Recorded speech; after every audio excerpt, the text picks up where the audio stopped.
This is my Renaissance artist presentation. Leonardo da Vinci was born April 15, 1452, outside of a Tuscan town called Arcinello.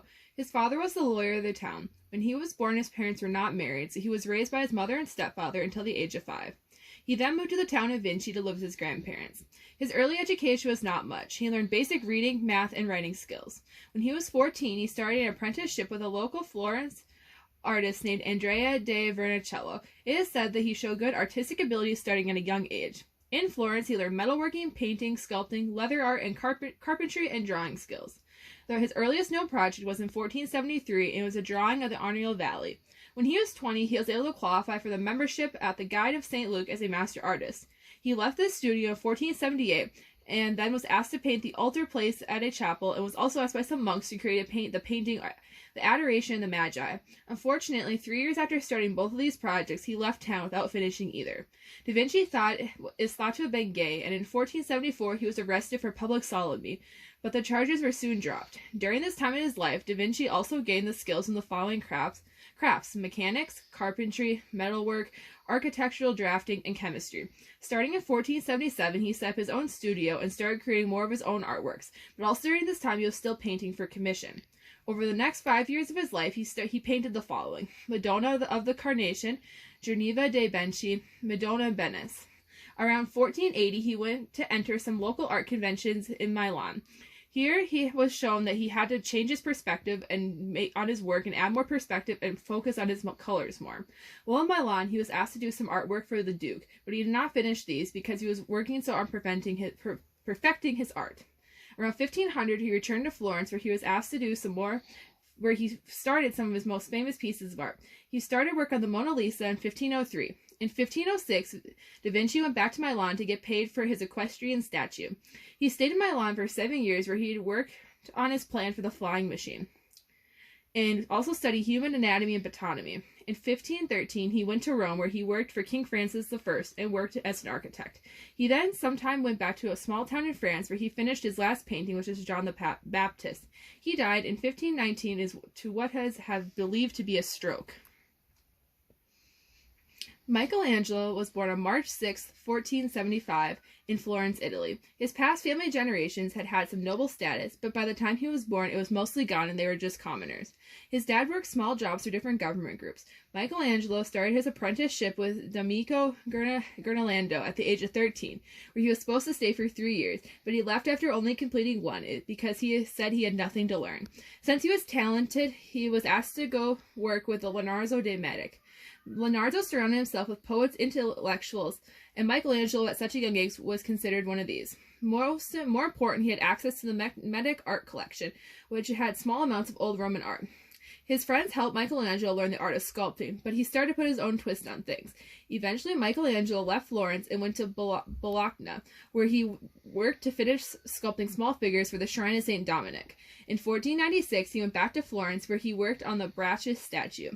Michelangelo made the statue of marble, and you are able to see the small details on it, which means it is meant to be viewed from all sides. Next, in 1498, he started the Pietà statue, which is now in the St. Peter Basilica. In 1501, he began his statue of David. During this time, until 1504, he did small jobs for local groups and people. When Leonardo da Vinci returned to Florence around 1500, it pushed Michelangelo to work hard to perfect his art and help him compete with Da Vinci. In his middle years, he worked many jobs for the Catholic Church and made marble and bronze statues for dead officials' tombs. He started his work on the Sistine Chapel in 1508, where it took him 4 years to finish. He painted the ceiling by lying on his back, and the large piece of art is the chapter of Genesis from the Bible in pictures. Once he finished the Sistine Chapel, he went to finish his project he had previously started for Pope Julius I. Over the next 12 to 15 years, Michelangelo worked for several noble families, either working on various statues, including the famous Moses statue, or working on crafting arts for their tombs. In 1530, he went to finish his Medici family tomb. In 1534, he left Florence and went to Rome, where he spent the rest of his life. Michelangelo was also a poet, and there are about 300 preserved poems that he wrote. Also in 1534, he painted the Last Judgment for the Sistine Chapel. In the last years of his life, he became more involved in designing architecture. He helped develop the idea of domes on buildings and helped change people's mind of what the new normal would be for architecture of this time. He worked as the head architect on St. Peter's until his death on February 18th, 1564. It is said as he got older that his artistic and writing styles changed and evolved. Raphael was born on April 6, 1483, in Urio, Italy. His mom died in 1491, and his dad himself was a painter, but it is said he was not very good. His dad introduced him to art before he died in 1494. When Raphael was 11, he had already been introduced to the culture of his hometown. Around 1495, he went to Perugia, where he started an apprenticeship that lasted until 1500. In 1501, Raphael began working on his first commission project, the Coronation of the Virgin, and he completed this in 1503. Around this time, he started receiving instructions from the Perugio, where he started learning more about putting more effort and perspective and colors in his art. By 1504, he wanted to learn more that could be offered where he was, so he left and went to Florence, Italy. Here he studied the works of Michelangelo and Leonardo da Vinci. Between the years 1505 and 1507, he completed his works of the Madonna of Goldfinch, the Madonna del Prato, the Esther Borges Madonna, and La Belle de Souvenir. They are said to have been influenced by Da Vinci. In 1507, he received commission to paint the Deposition of Christ, where he showed a different style from Leonardo da Vinci and Michelangelo altogether, by using calmer colors to do more different strokes and blends. In 1508, Raphael was asked to come to Rome by Pope Julius II, where he lived the rest of his life. While in Rome, he worked on painting the walls for people in the city and the Catholic Church, including the Pope himself. He was asked to paint the four main walls of the Stanza della Cernatria. During this time, he also painted the School of Athens. Leo V commissioned him to design the huge tapestries for the Sistine Chapel. Raphael also worked in architecture during this time, and had parts in designing the important buildings for the Catholic Church. He also started his last project in 1517, the Transfiguration, and when he died on April 6, 1520, which also was his 37th birthday, this painting was placed above his tomb. Donatello was born in 1386 in Florence, Italy. His dad was a craftsman. This allowed Donatello to be introduced to the works in the trade at a young age. He received his education from the wealthy Martinus family. Here is where he was first influenced by the arts. He was also taught the art of fabricating metals and the art of metalsmithing. He next got an apprenticeship with a local metalsmith named Leonardo Gherardi. In 1403, he helped his master make the bronze doors for the baptistry of the Florence Cathedral. In 1407, he traveled to Rome, where he became educated on ancient Roman art and studied Roman ruins. He returned to Florence in 1408 and began working in metal shops here, where he made life-size marble statue of David. In the years between 1411 and 1415, he completed several works for the Catholic Church. Some of them include St. Mark, St. John, and St. John the Evangelist. Over the next few years, Donatello started to develop his own unique style, and him and an Italian sculptor and architect, Michelangelo, started a partnership in 1425. In 1430, he was commissioned to make another statue of David, but of bronze this time. In 1443, he went to the city of Padua, where he worked for the Estro de Narni family. His project of the Gatometella was finished in 1450. In 1455, he went back to Florence and started and completed the Magdalene Penitent. He worked for various people and groups in Florence until he died of unknown causes on December 13th, 1466. The basis for the Renaissance art involves paintings and sculpting. It started to originate in Italy in the early 1400s. This art style focused on being real and making things look how they do in real life. That means they put a huge emphasis on humanism.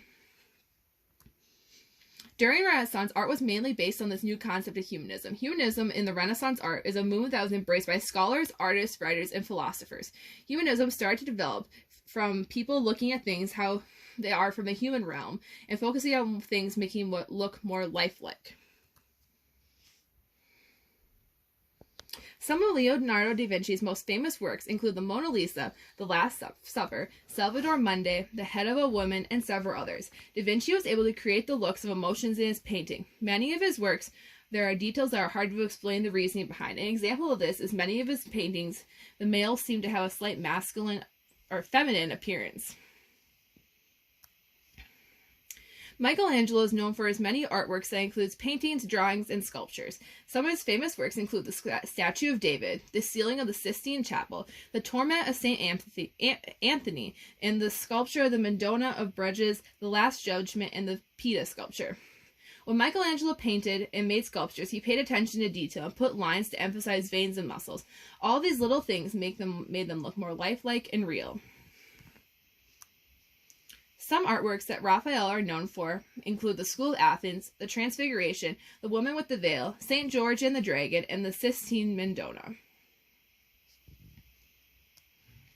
Donatello is known for the following contributions to the art community: St. Mark, St. George killing the dragon, the equestrian statue of Gadamentella, St. George, and the Feast of Herod.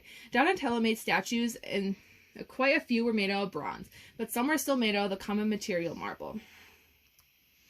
The Renaissance artists developed techniques and styles that we artists today still use or use in slight variation. The art of the Renaissance has also made it into the world of TV in the form of a kids' TV show, the Teenage Mutant Ninja Turtles. Here we have the characters that are named after the 4 famous Renaissance artists I've been talking about. The art of the Renaissance opens people's eyes to help use the ideas and put a unique twist on them. You can still see examples of Renaissance art around the world today, and it's become a common thing that tourists like to go see.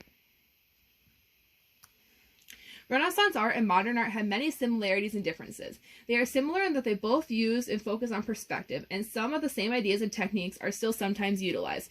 Some differences are as quoted from the Age of Reason blog. Renaissance art seems to focus more on the human as an individual, while modern art takes a broader picture or one with no humans whatsoever. Instead, modern art often utilizes the style of painting to get its point across. Modern art in general is more polarized than Renaissance art. Instead of subtle gestures delicately painted into work, today's artists make sure they either get their point across strongly or that their work remains entirely unclear. In the end, Renaissance art is built and evolved around the art of the Renaissance.